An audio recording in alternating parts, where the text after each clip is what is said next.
বিশ্বনবী বলতেন, জুমার দিন শ্রেষ্ঠ দিন, এই দিন আমার উপরে বেশি বেশি দুরূদ পড়ো। ফাইন্না সালাতাকুম মা'রুদাতুন আলাইয়া, কেননা তোমরা যে আমার উপরে দুরূদ পড়ো, আমি মরে যাওয়ার পরে এই দুরূদগুলো কে পাঠিয়েছে তার নাম, তার বাবার নাম সহ ফেরেশতারা আমার কবরে দিয়ে আসে।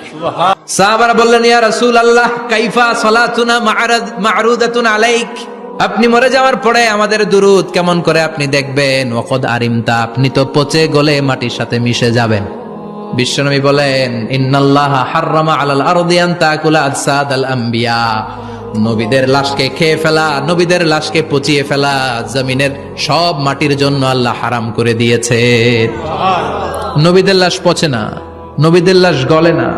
যারাই বিশ্বনবীর উপর দুরূদ পড়বেন, আপনার নাম সহ, আপনার বাবার নাম সহ, মালাইকাতু সাইয়াহিন, একদল ফেরেশতা আছে শুধু রাউন্ড দেয় গোটা ওয়ার্ল্ডে।